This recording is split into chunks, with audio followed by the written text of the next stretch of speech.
আসসালামু আলাইকুম। আশা করি সবাই ভালো আছেন। তো সার্বিয়া থেকে আমি শাহিদুল ইসলাম। তো আজকে আমি দেখাচ্ছি যে কিভাবে বিল্ডিং লাইনের কাজগুলো হয়।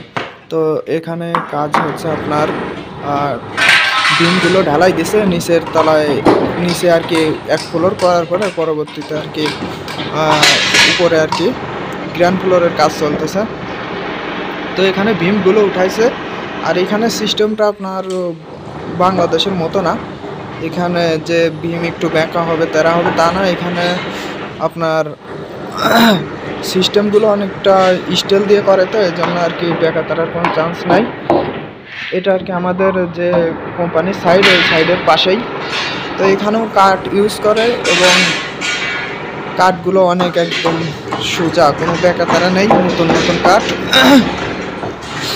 দেখতে পাচ্ছেন যে এখানে আর কি কনস্ট্রাকশন সাইটগুলো কেমন হয়। তো ভাবলাম একটু দেখাই। আর বাড়ি ঘরগুলো এখানে দেখতে পাচ্ছেন যে সব টালির ঘর হয়, আর বেশিরভাগই দোতলা দোতলা হ্যাঁ দোতলা, এবং তিন চারতলাও আছে, সমস্যা নাই, ভালোই লাগে, মোটামুটি অনেক সৌন্দর্যপূর্ণ। তো যে বিল্ডিংয়ে আমি কাজ করতেছি ওই বিল্ডিংয়ের 3 তলা থেকে আর কি ভিডিওটা করলাম।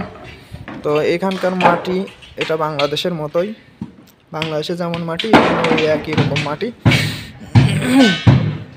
তো এখানে যারা আসবেন কার্পেন্টার অথবা স্টিল ফিক্সার, তারা এইভাবে কাজ করতে হবে তাদের। আর এখানে যারা কাজ করতেছে এখানে সবাই হচ্ছে তুর্কি, তুরস্কর লোক সার্বিয়াতে অনেক বেশি।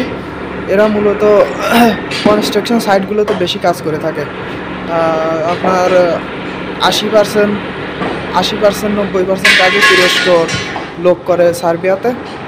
তো দেখতে পেলেন কিভাবে কাজ করে এখানে। তো সবাই ভালো থাকবেন, আর আমার চ্যানেলটিকে সাবস্ক্রাইব করবেন, নতুন চ্যানেল।